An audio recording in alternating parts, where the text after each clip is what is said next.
Rico y el mundo, soy Carmen Enit Acevedo y esto es Noticias con Café.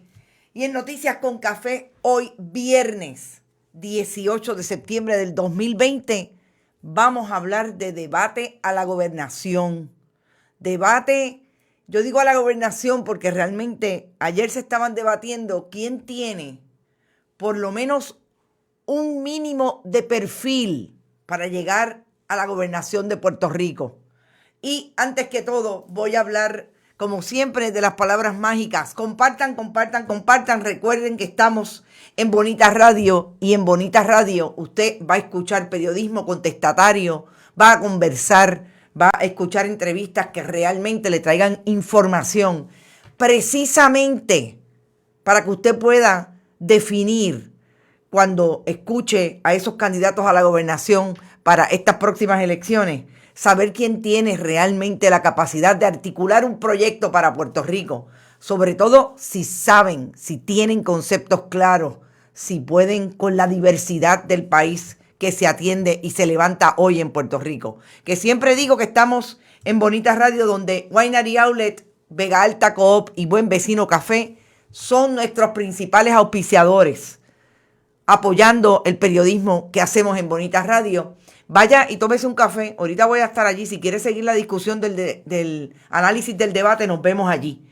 Y como siempre, vayan a bonitaradio.net. En bonitaradio.net usted puede ir y donar, compartir para seguir este proyecto con tarjetas de crédito o PayPal, que también puede hacerlo a través de Fundación Periodismo 21, ATH Móvil, área de negocios, en cualquier parte del mundo donde usted tenga la aplicación ATH Móvil, tire para adelante y nos da lo que pueda. Y puede enviar cheques o giros postales a Fundación Periodismo Siglo XXI, PMB 284. P.O. Box 194000, San Juan, Puerto Rico 00919-4000. No se olvide que estamos en todas las redes sociales, en todas las plataformas, Twitter, allí hacemos diferentes integraciones de memes, por donde van las historias creativas, sobre todo lo que hace Planeta Quique, etcétera. Así que vayan también a Twitter, que allí también tenemos información. Bueno, vamos a hablar del debate. Primero, gracias a todos y a todas que están por ahí. Por ahí divisé a la gente de Nueva York, por ahí está Josian Ortiz, Robert Baldwin, Gladys Amaro desde Pensilvania. Saludos, Gladys. Lourdes Lulu, el silencio de Pepe y Charlie y Molina. Vamos a hablar de eso ahora. Para mí el acierto del debate de anoche, que como ustedes saben, debaten 5 hombres y una mujer: Alexandra Lúgaro, Pedro Pierluisi, Eliezer Molina, César Vázquez, Charlie Delgado y Juan Dalmau. El acierto de ese debate fue el apoyo, el encuentro que se dio entre Juan Dalmau y Alexandra Lúgaro en un tema que se le va la vida a cualquier país del mundo hoy. Y es el de la violencia contra las mujeres y contra las comunidades LGBTIQ. ¿Por qué yo digo que me parece el acierto de la noche? Porque yo misma estuve planteando aquí, cuando hablábamos de qué podíamos esperar y qué debíamos mirar de ese debate, planteaba que me preocupaba que eso que había visto en estas últimas semanas en las redes sociales y en diferentes medios de comunicación, sobre todo en las redes sociales, con relación a lo que podemos llamar en el argot del momentum, la tiraera entre Movimiento Victoria Ciudadana, Partido Independentista Puertorriqueño y viceversa. Me preocupaba que eso se viera en el debate de esa manera, porque obviamente cada uno tiene unas posturas bastante similares y tienen un sector hoy, en el momento histórico en que estamos electoralmente en Puerto Rico, que es posible que se apegue a cualquiera de los dos. Ese es el voto joven, un poco la manera en que el Partido Independentista ya dejó de ser el partido de la independencia, por lo menos en estas elecciones, y postula a un candidato que está haciendo campaña él, sobre la base de él como esa posibilidad de llegar con un partido, obviamente, pero ya no con esa otra carga ideológica de independencia, de lo que postula institucionalmente el Partido Independentista. Así que eso me parecía que podía verse literalmente en ese debate.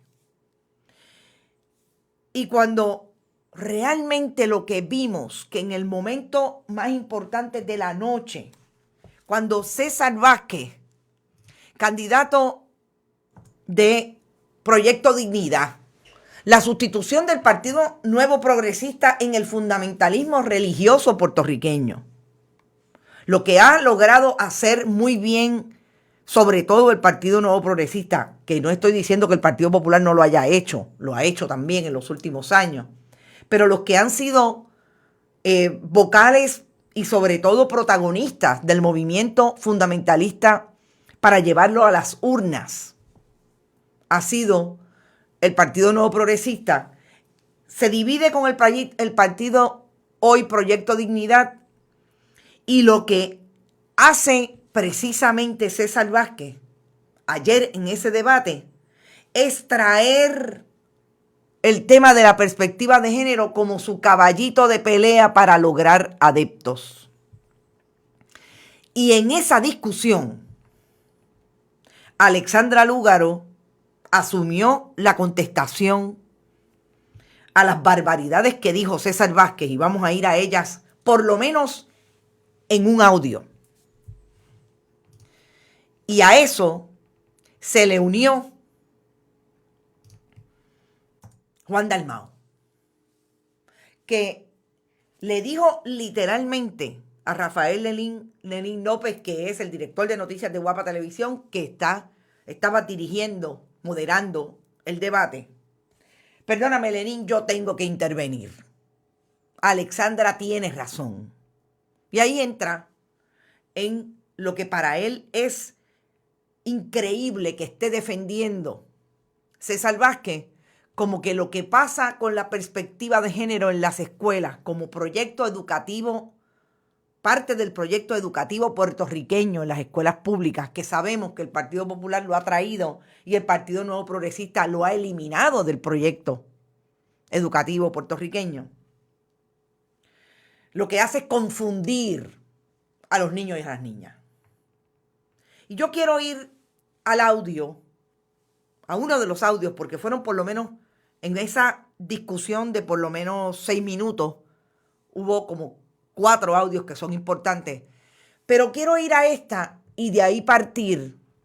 Y entonces traer lo que me parece es fundamental en el debate de anoche, y que tengo que decir que si el silencio de Eliezer Molina, Charlie Delgado y Pedro Pierluisi fue elocuente en favor de lo que estaba diciendo César Vázquez,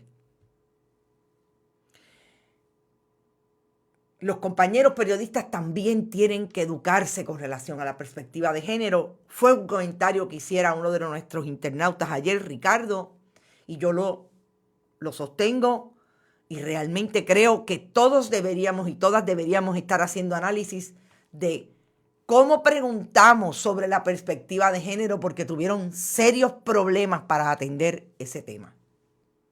Vamos al audio. Vamos, para que ustedes puedan, sobre todo, saqué esta foto para que ustedes vean la cara en la discusión, en esa intervención. Y a ese audio volvemos al análisis. En las vistas públicas, en el 2006, cuando se estaba discutiendo la ley sobre equidad de género, el Departamento de Educación demostró que el concepto de igualdad entre el hombre y la mujer siempre ha estado presente en nuestro sistema de enseñanza. De lo que estamos hablando es de que el hombre y la mujer tienen igual dignidad, deben tener igualdad de derechos y deben tener igualdad de oportunidades. Eso lo creemos todos en Puerto Rico y estamos dispuestos a apoyarlo con todas las fuerzas del gobierno.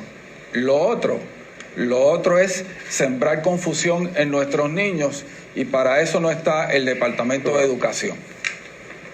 El Departamento de Educación está para educar. Correcto. Y nuestros niños tienen que saber desde un principio que sus genitales no determinan lo que van a hacer en la vida. Y la protección no es solamente para mujeres, es también para personas de la comunidad LGBT, para la comunidad trans, todas estas comunidades que vemos todos los días asediadas. Yo creo que si nosotros mismos como candidatos a la gobernación no podemos reconocer una problemática existente en nuestra sociedad, ¿cómo vamos a buscar atajarla de forma efectiva? Interesantemente, aquí, cuando una mujer agrede a otra mujer, uno se pregunta, pero ¿cómo es eso violencia de género? La realidad es que la violencia de género es una ideología que parte de la premisa de que los hombres estamos de alguna manera inclinados a ser hostiles contra la mujer, y es todo lo contrario. En este momento, hay varios, decenas, tal vez cientos, de policías hombres que se enfrentan a la posibilidad de ser agredidos por otro hombre. Y esa intencionalidad al sacrificio no vale. Solamente vale que el hombre mató a dos mujeres, pero se olvidan de que mató a otro hombre también.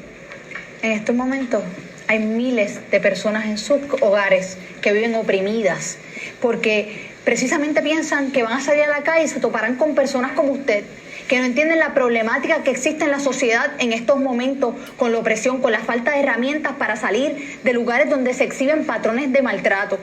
Eso hay que comenzar por nuestras escuelas si queremos cerrar con ese ciclo tóxico, desde nuestras agencias, desde capacitar a nuestra gente y capacitar a nuestros candidatos y candidatas a posiciones electivas para que reconozcan el problema y para que sepan las herramientas que existen para atajarlo adecuadamente.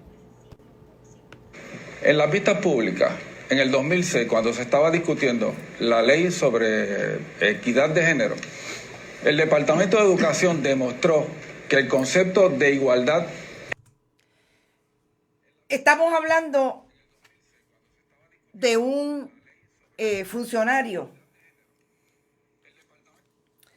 de un candidato a la gobernación que plantea que no entiende. Fíjense lo que es no entender el concepto de perspectiva de género. Que no entiende cómo se le puede llamar violencia de género cuando una mujer agrede a otra mujer en una relación. El detalle es, César Vázquez, que usted tiene que volver a educarse, por lo menos en el siglo XXI, y dejar el siglo XVI y el siglo XV atrás. Eso se llama, y usted es cardiólogo, es médico, eso se llama educación integral. Eso se llama educarse desde todas las perspectivas, más allá de lo que hemos decidido que queremos hacer en la vida, en el caso suyo, que es ser médico. Eso se construye, el género se construye precisamente de donde usted está sentado hoy. Que las mujeres somos diferentes y actuamos diferentes precisamente porque nos determina una construcción social que ustedes han entendido que es la que debe ser. Eso se llama patriarcado. Eso se llama colocar en la genitalia de los hombres y en los hombres precisamente el poder en contra de las mujeres. La perspectiva de género es mucho más profunda y yo me cuestiono si el problema de César Vázquez es precisamente que no pueden entrar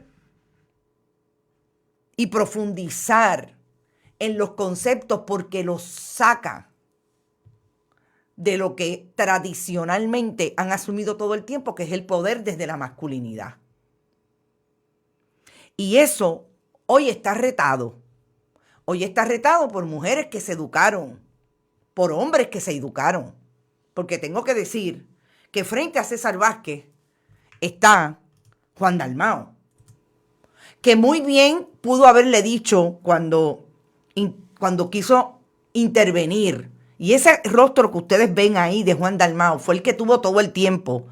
Hubo otros rostros, en un momento dado se echó para atrás y elevó la ceja, como qué barbaridad estamos escuchando. Pero esos otros hombres también, en efecto, sí, han desaprendido y se han colocado del lado de la equidad. Pero César Vázquez lo que hizo ayer fue representar, y voy a citar a algunas de las personas que leí desde anoche y repasé esta mañana, a esos tíos y a esas tías que todos tenemos en la familia, a esas personas allegadas a la familia que llegan a las fiestas familiares a hablar de los patos y de las patas y a hacer chistes y a violentar el entorno donde están, independientemente de que sepan que hay una persona que asume su identidad gay o asume su identidad trans. Eso fue lo que nosotros vimos ayer en ese debate. Yo he llamado a este debate, César Vázquez, el familiar homofóbico en la mesa de acción de gracias. El silencio de 3 de los candidatos que los hizo cómplices de ese discurso y la claridad inclusiva de Alexandra Lúgaro y Juan Dalmau, porque eso fue lo que promovieron en la discusión los 6, aunque 3 no hablaron. El silencio de Charlie Delgado sabemos que tiene que ver con su homofobia internalizada, que la dejó planteada en la primaria cuando atacó a quien estaba retando a su hijo en la primaria por la alcaldía de Isabela porque es un hombre gay. Yo no tengo la menor duda de que Charlie Delgado piensa como César Vázquez. Yo no tengo la menor duda que Pedro Pierluisi piensa como César Vázquez y que Eliezer Molina, candidato independiente, que dice que es lo más diferente y que él no, que hay una responsabilidad, él tiene una responsabilidad porque él no tiene partido. Piensa como ellos dos, como estos 4. Porque si no, hubieran hecho precisamente lo que hizo Juan Dalmau, establecer las diferencias. Ahora bien, ¿por qué no lo hace Pedro Pierluisi y Charlie Delgado? Amén de Eliezer Molina, porque yo pensaría que Eliezer Molina no le preocuparía que los fundamentalistas voten por él. Pero evidentemente, además de su participación personal y de su posición personal con relación a la comunidad de la diversidad sexual, definitivamente debe tener entre sus adeptos, porque no olvidemos, no importa derechas, izquierdas o centro, la homofobia está presente en todas. Y podríamos hablar de la homofobia de la izquierda tradicional en Puerto Rico, y eso estamos años y años hablando y debatiendo. Pero el problema que tiene el Partido Popular en Charlie Delgado y el problema de Pedro Pierluisi con el Partido Nuevo Progresista es que ellos han abrazado el fundamentalismo religioso para llevarlo a las urnas el día de las elecciones. Es que hacen campaña en las iglesias. Es que ahí vimos a Charlie Delgado en medio de la primaria con Wanda Rolón. Eso sí es un problema para ambos. Pero es parte de lo que el país no se puede enajenar en este momento. Porque la violencia contra las mujeres y contra las comunidades LGBTIQ nos está matando diariamente. Ahí están los casos de Alexa, ahí están los casos de las 2 mujeres que asesinó ayer, antenoche, el miércoles en la noche, el guardia penal de Guayama. Y me quieren decir a mí que el perfil de un candidato a la gobernación es establecer que han matado más hombres y nadie se preocupa. El problema es, César Vázquez, que a las mujeres nos matan por ser mujeres. Y alguien que me diga a qué mujer no le han ofrecido una bofetada porque reta la autoridad y el poder de un hombre. Porque yo creo que ninguna mujer en Puerto Rico puede decir que no se la han ofrecido. En la calle, en la casa, en el trabajo. Entonces, que anoche hayamos escuchado en un debate que para mí empezó sumamente lento, con unos desaciertos incluso de Juan Dalmau y de Alexandra Lúgaro en algunas contestaciones. Sobre todo vi una Alexandra Lúgaro, no sé si eran los nervios, pero tratando de no pisar mucho. En un debate que para mí empezó lento. Cuando llegó a ese punto, realmente uno pudo decir, wow, aquí yo puedo decir, por lo menos desde mi punto de vista, que hubo un acierto.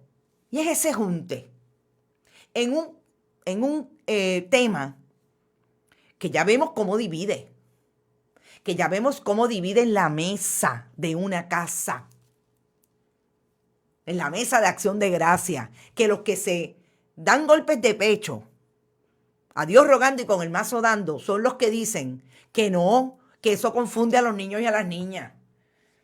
Y que eso es una ideología, porque las mujeres y los hombres tenemos ya una genitalia que nos determina. O sea, a ese nivel, que nos determina cómo nos vamos a vestir, que determina cómo vamos a hablar. Oiga, estamos en el siglo XXI.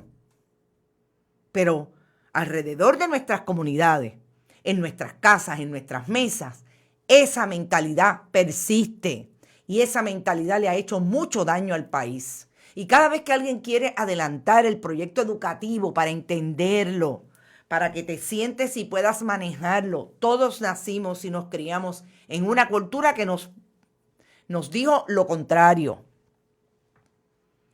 Nos surgen los César Vázquez de la vida. Y con César Vázquez está María Milagros Charbonnier, que si no estuviera acusada de corrupción, estuviera por ahí, con esa hueste. Está Naida Venegas en Loíza. Está Tomás Rivera Chats. Ahora, eso sí, como dice Ricardo Vargas Molina, que es ideología. Ahí sí que le rompieron todos los esquemas a todo el mundo.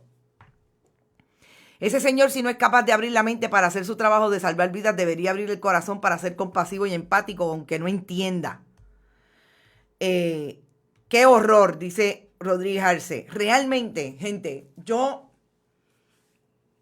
les tengo que decir que no lo podía creer. Me parece que son buenas noticias escuchar a Juan Dalmau y escuchar a Alexandra Lúgaro. Alexandra Lúgaro fue muy puntual. La escucharon en esa intervención. Entendido. Muy bien, alguien está comentando que una de esas fundamentalistas religiosas y homofóbicas es Roxana López, y tienes toda la razón, Ricardo. Ricardo, y te cité por lo que planteaste anoche, de que precisamente los periodistas también necesitan, los periodistas y las periodistas que participaron ayer de ese debate, necesitan entender lo que es perspectiva de género, porque la pregunta del colega de Noti1 fue precisamente cargada desde ese prejuicio. Y no tenemos que saberlo todo. Cuando yo no sé algo, créanme que yo no solamente acepto que me digan te equivocaste y busco la manera de entrar, porque nosotros no tenemos que saberlo todo y volvemos. Estamos igualmente socializados en esta misma cultura. Y podemos traer los mismos prejuicios y los traemos, eso es parte. Pero desaprender y aprender en el proceso es fundamental, sobre todo cuando hacemos este trabajo. Si empezamos a mencionar los homofóbicos, no terminamos. José Luis Dalmau, que quiere ser presidente del Senado, es homofóbico. Yo tengo información de que cuestiona el poder de una joven que está corriendo por allí, por el área por donde él postula que es Cagua, Gurabo, precisamente cuestionándole su identidad sexual. Esos son los políticos que hay que hacerle así y sacarlos del closet. Porque son los que se callan la boca cuando César Vázquez dice barbaridades como las que dijo anoche. Así que me parece, gente, que tuvimos una expresión independientemente de las diferencias que podamos tener con cada uno de ellos, de lo que no dijeron en otras áreas.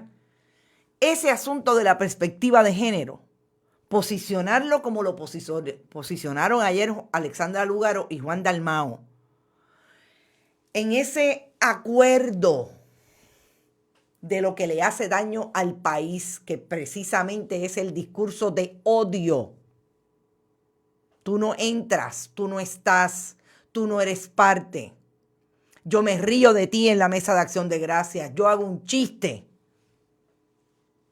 Eso lo vivimos todos los días. Y el problema es que ha llegado a un candidato a la gobernación porque nadie lo ataja en la mesa de acción de gracias. Porque todo el mundo le ríe el chiste. Porque si no le ríe el chiste, no te metas ahí. Porque estamos en acción de gracias. Porque estamos en el Día de las Madres. No. Desde ahí es que tenemos que empezar. Y definitivamente la educación es fundamental. Las leo y los leo. Las niñas tienen que llevar falda para que los maestros sepan quiénes tienen que enseñarle. No, déjenme ver si es que yo estoy equivocada. Quiénes tienen que enseñarle obediencia. No entiendo si está siendo cínica. Si no, pues estamos totalmente en desacuerdo de lo que está hablando. Cuando uno creía que bajo Trump había visto lo peor, aparece el doctor César Vázquez. Juan Carlos, te leí anoche, te leí esta mañana, me encantaron tus comentarios. Realmente sí, pensábamos que Trump y Pence eran retrógradas. Ahora nos lo dijeron en español a las 9:30, a las 10 de la noche, en un canal de televisión en Puerto Rico. Bien claro. Y yo difiero del que habla de la inteligencia de César Vázquez. Puede tener conocimiento. Puede tener conocimiento. La inteligencia es mucho más allá que saber cómo manejar el balance de medicamentos de un paciente cardíaco. Es mucho más allá de poder articular cómo fue que llegó a establecer que era el miocardio y no era otra membrana. Yo creo que es mucho más allá. Yo creo que es la inteligencia emocional. Yo creo que es sentarse a establecer lo que no sé, la sensibilidad con la que manejo mi respeto al otro y a la otra. Eso es inteligencia. Y me parece que ayer César Vázquez y los 3 candidatos que no hablaron, que fueron cómplices de ese discurso, demostraron que no tienen la sensibilidad para atender un país diverso que se mata precisamente por la diversidad sexual y porque nos quieren hacer creer y establecer desde el patriarcado que las mujeres son menos, no diferentes, menos, porque a eso es lo que postulan. Mientras más macharrán y panderetero de la aleluya, más reprimido y represor. El mejor ejemplo es el fanfarrón. Exactamente, es sentido común. Yo creo que debe retirarse con dignidad si le queda, dice Eileen Rodríguez.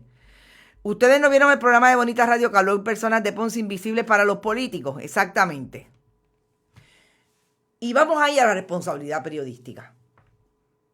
Cuando nosotros hicimos el proyecto hacia las primarias, Spicy Nipples, que es el proyecto que dirige Retorcido, que es el programa de la comunidad LGBTIQ en Bonita.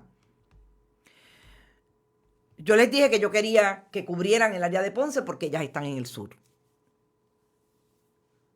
Y una de las áreas más importantes que para mí hay que empezar a cubrir desde el punto de vista del mainstream, que nosotros no somos mainstream, recuerden que nosotros no somos medios tradicionales, somos medios alternativos, pero que ojalá y se empezara a cubrir, que ya fuera normal cubrirlo, porque realmente participan de nuestra sociedad y son personas que constituyen y hacen país todos los días, es la comunidad trans. Y es la comunidad quizás más discriminada incluso por miembros de la comunidad LGBTI. Y las compañeras hicieron un excelente reportaje con una comunidad trans en Ponce que habló precisamente de los problemas que tiene para hacer su proyecto de vida tranquilamente en las comunidades donde viven. Porque personas como César Vázquez las sitúan, las marginan por ser mujeres, por ser trans, o sea, todo. De eso es lo que deberíamos estar hablando los periodistas en muchas instancias.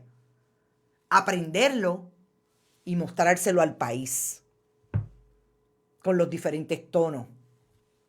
Ayer precisamente había un colega periodista que le llamó asesinato pasional al doble asesinato de el guardia correccional contra dos mujeres, una vecina y la otra su compañera.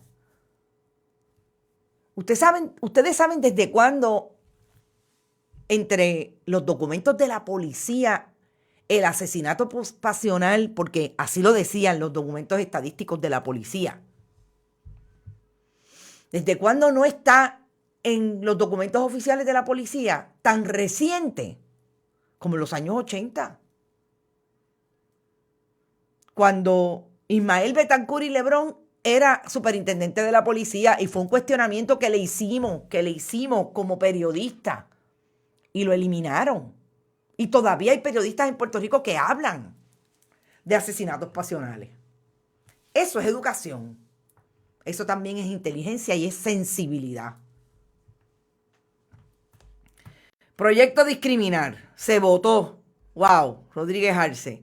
Creo que César Vázquez habló en paz, pero como creyente de Dios menciona que cree en la unión de hombre y la mujer. Daniel del Valle, yo realmente me parece, y esa es una discusión que quiero traer también.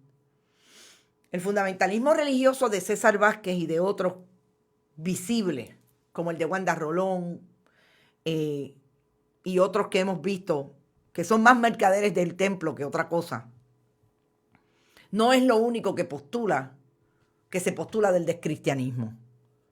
Aquí hay cristianos que hablan de la inclusividad y desde la diversidad y respetan la diversidad.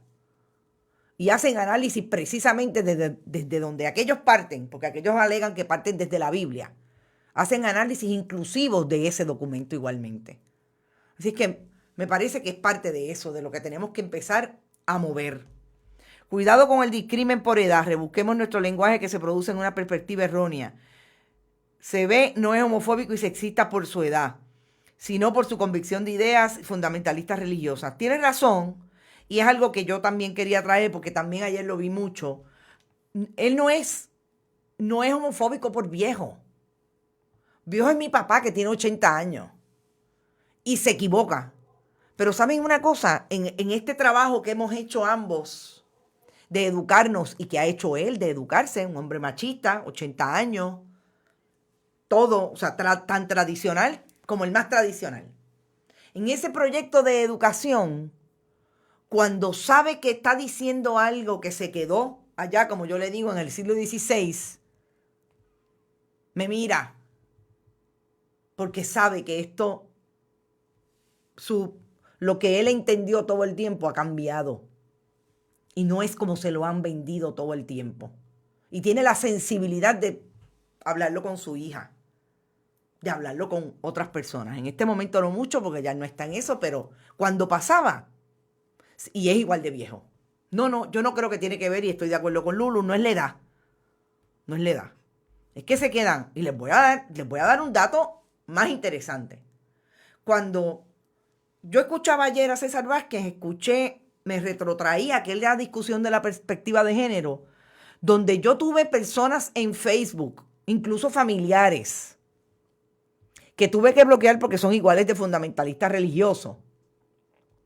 Y hablaban precisamente de que a sus hijos y a sus hijas los educaban ellos, que la escuela no tenía por qué decirle cómo ellos iban a manejar el asunto de sexo, porque ellos no hablan de género, no tienen la menor idea. ¿Y ustedes saben cuántos años tienen? 15 años menos que yo, 35, 40 años ahora mismo. No se trata de la edad. Hasta años largos de los 90, el reglamento 29 de la policía tipificaba la falta de asociarse con prostitutas, así mismo. Traficantes de drogadictos, homosexuales, otras personas de dudosa reputación. Judy, gracias por eso, porque los otros días todavía había en la policía de Puerto Rico un caso de un guardia que precisamente lo querían votar por eso, y Henry Escalera estaba defendiendo que lo votaran porque se había asociado supuestamente con una prostituta. De eso estamos hablando. Y Henry Escalera, que yo sepa, no tiene 70 años. Bueno, ese para mí fue el acierto. ¿Cuál fue ¿Cuál fue lo más terrible de la noche?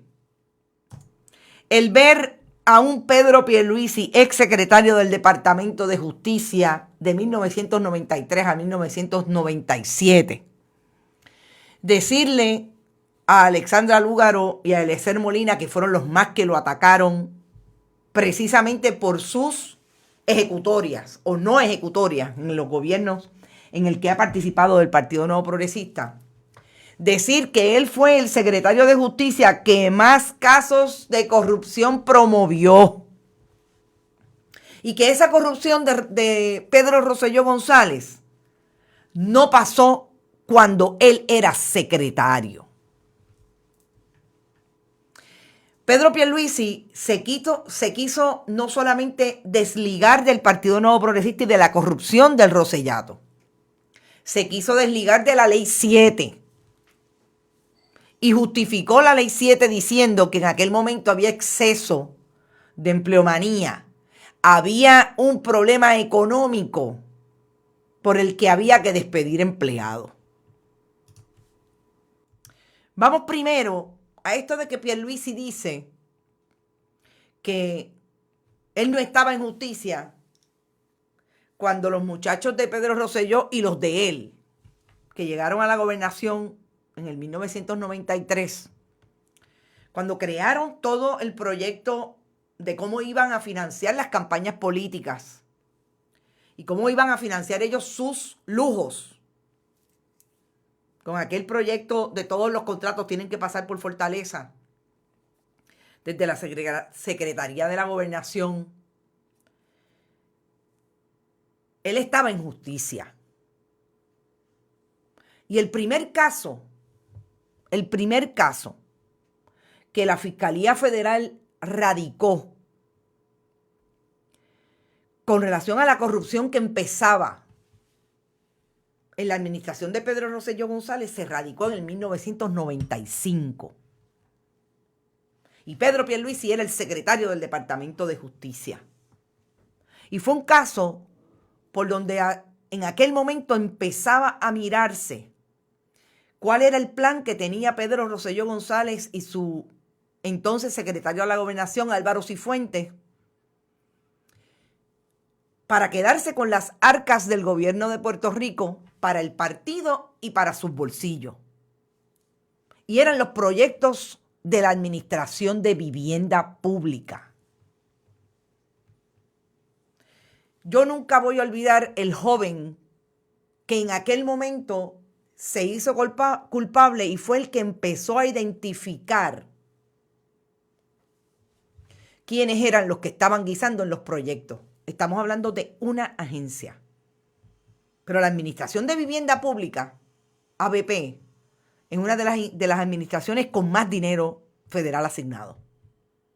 Y en aquel momento veníamos de la extinta CRUF y por ahí fue que empezaron. Con todos los proyectos que la CRUF que obviamente estaba bajo sindicatura, y empezaron los grandes proyectos de rehabilitación de los residenciales públicos.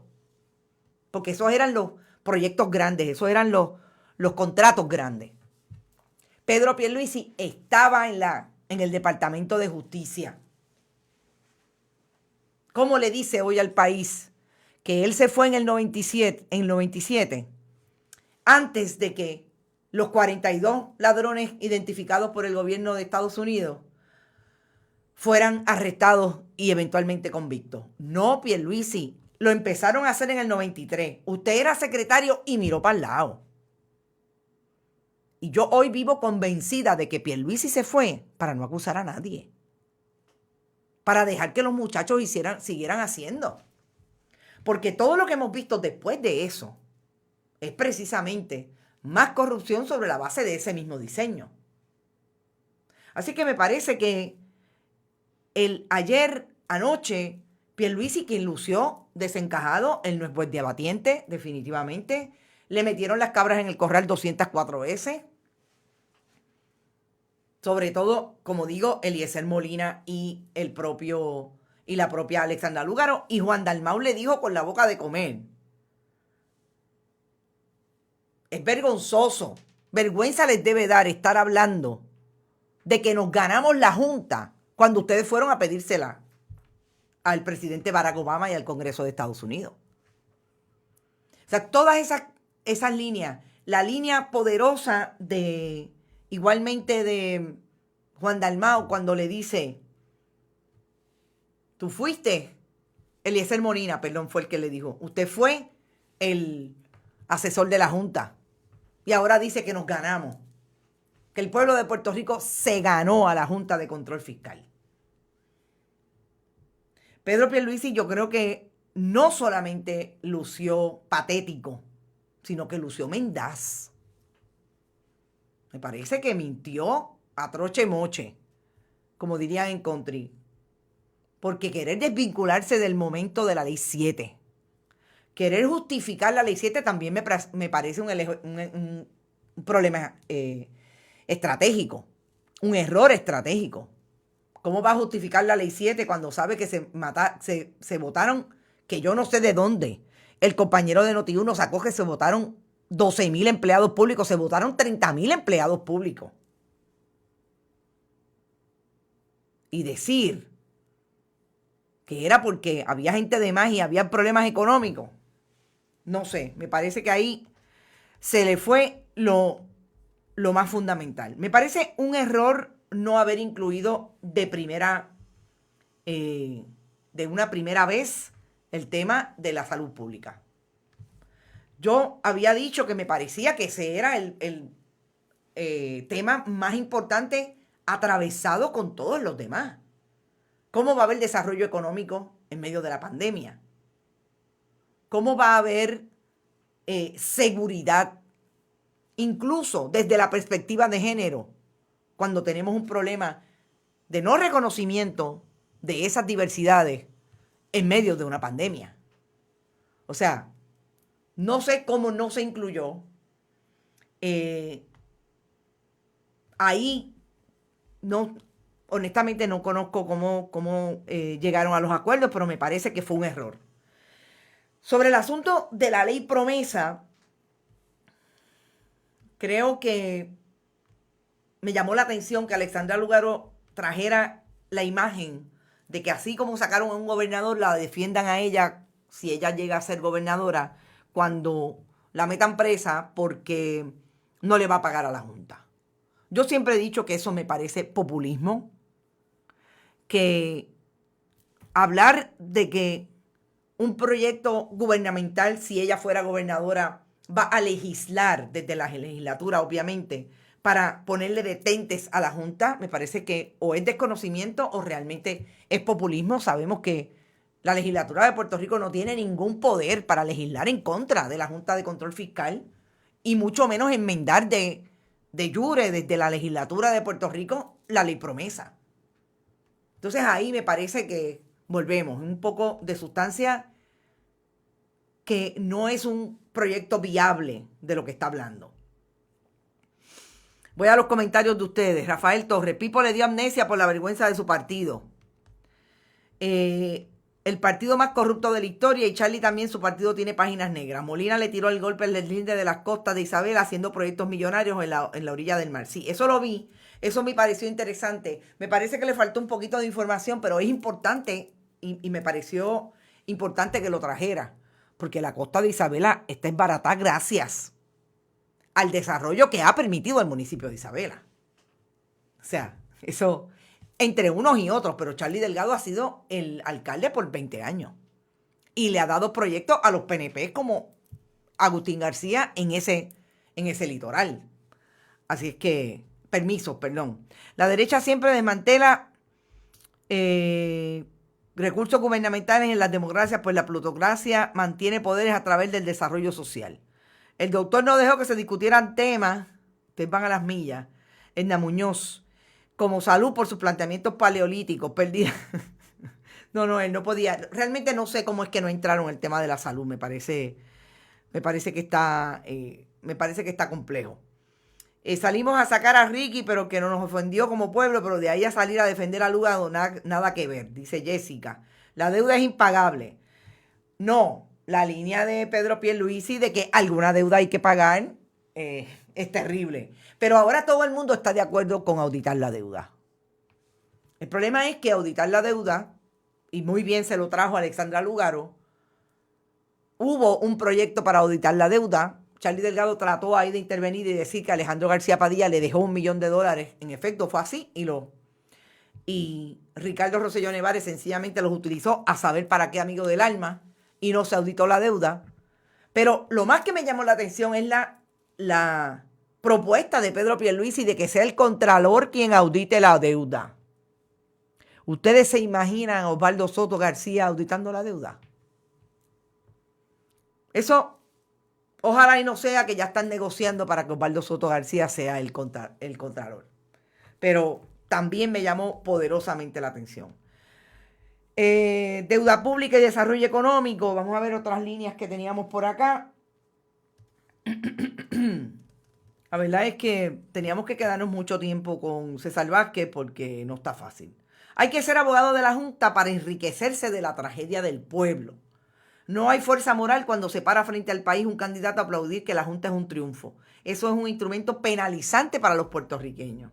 Esa línea poderosa, esa línea contextualizada precisamente en lo que va a ser un caballito de pelea de la nueva administración en Puerto Rico, que va a ser enmendar esa ley promesa. Pero eso no se hace enmendándolo en la legislatura de Puerto Rico. Eso hay que buscar y cabildear hasta el ño. Ahora, interesante que Pedro Pierluisi de lo único que hable sea de la estadidad para decir que tienen que votar por él. Yo no lo puedo creer. O sea que todo el diseño que siempre hace para que llegue las huestes del Partido Nuevo Progresista a las elecciones a votar por ellos, porque hay un plebiscito. Pero ¿desde cuándo están pidiendo la estadidad? ¿Desde cuándo? Este es el 9º plebiscito. Ninguno vinculante. Y entonces me llamó también poderosamente la atención que Pierluisi estuviera hablando todo el tiempo de Jennifer González, quien tenía anuncios. Porque ayer empezó la campaña, por lo menos a nivel mediático de pauta. Tenía anuncios durante los intermedios. Trayendo a Jennifer González. Tan mal está la cosa con Jennifer, que la tiene que traer en un debate a la gobernación.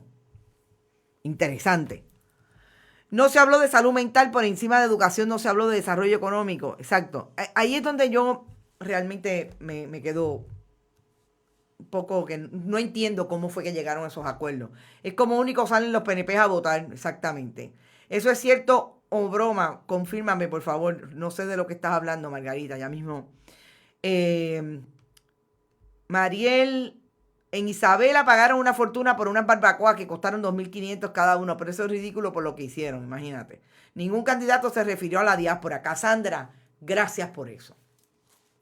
Yo sé, y ustedes han escuchado aquí a Juan Dalmau hablar del proyecto que tiene de la diáspora. Me parece que ninguno, los demás, no tienen ningún proyecto de la diáspora. Y eso sí que me parece un error garrafal.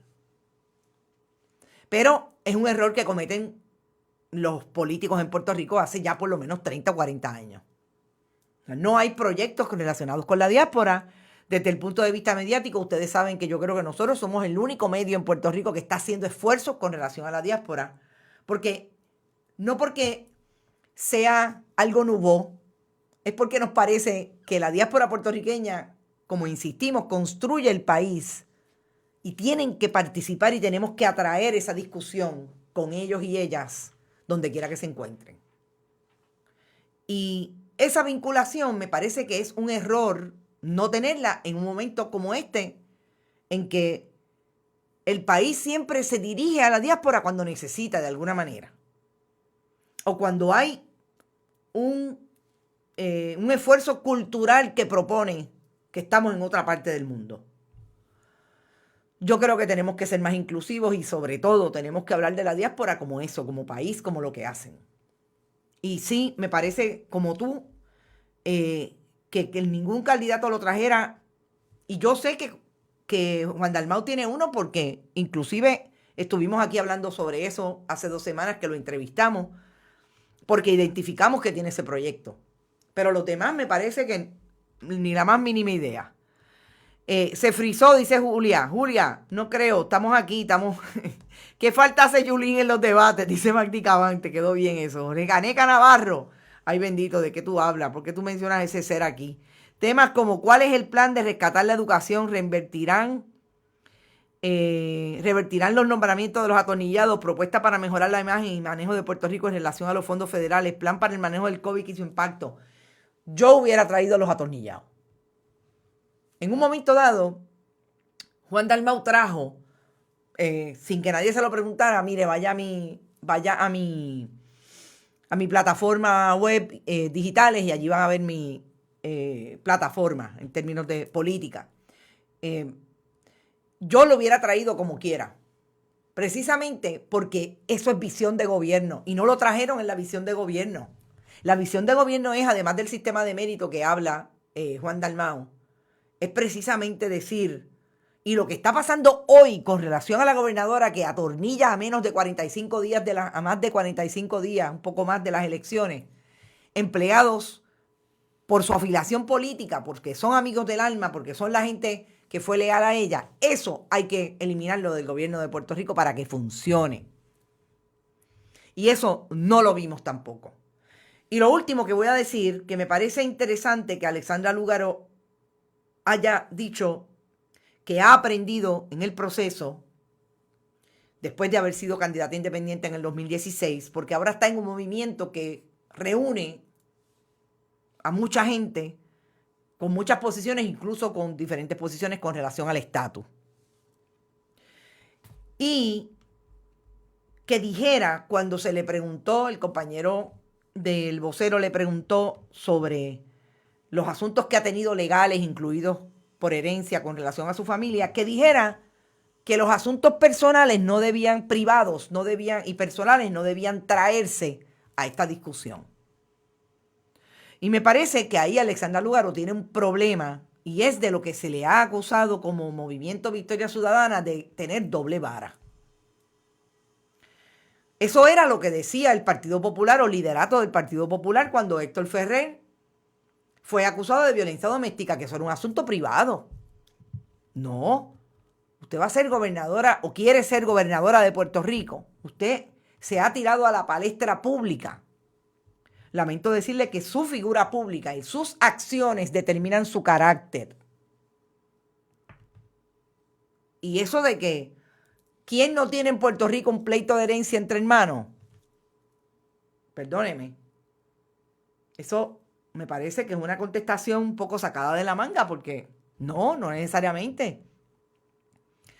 Las demandas por discrimen cuando usted era directora ejecutiva, etcétera, eso es legítimo traérselo, porque eso habla de la persona que usted puede ser.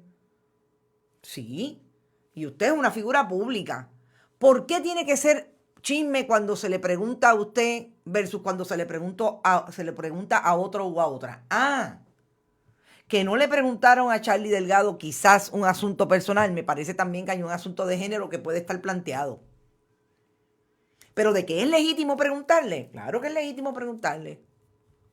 Yo le hubiera preguntado más, yo le hubiera preguntado cómo el financiamiento de la campaña del 2016 fue parte del proceso de esa litigación por herencia con su hermano.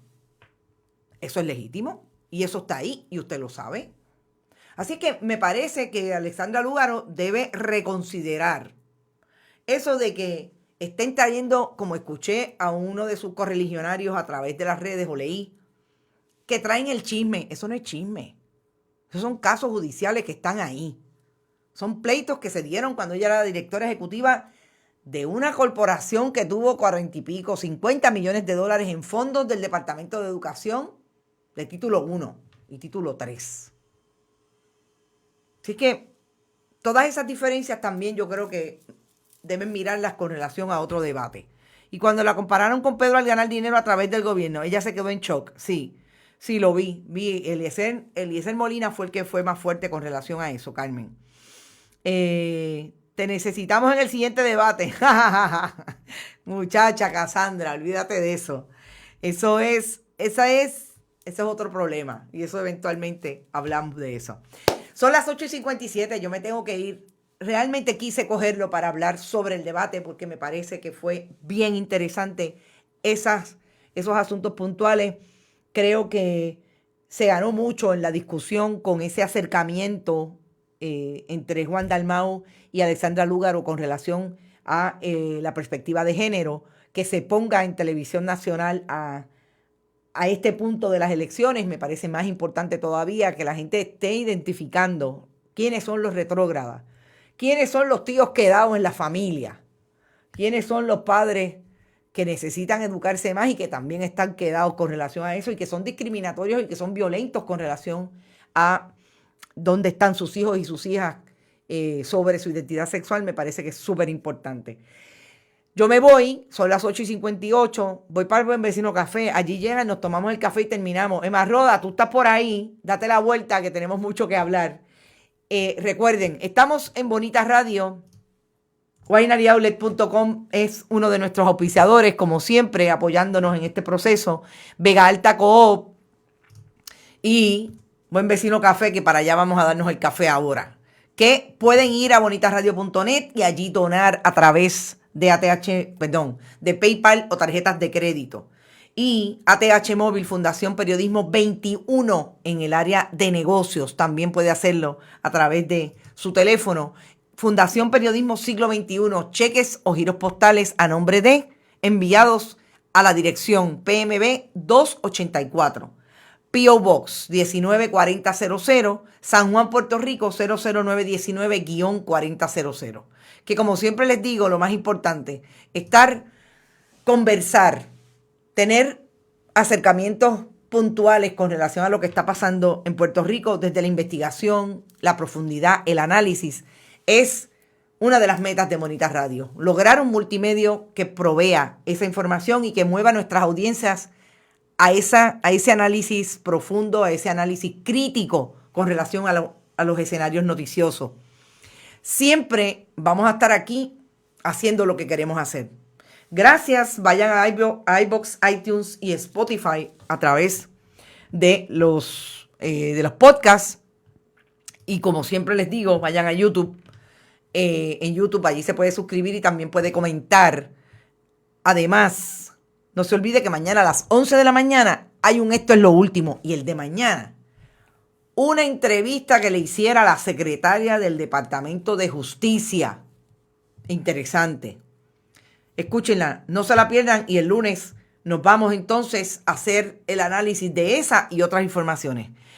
Éxito, no se olviden, nos vemos el lunes a las 8 de la mañana en otras noticias con café. Hasta entonces.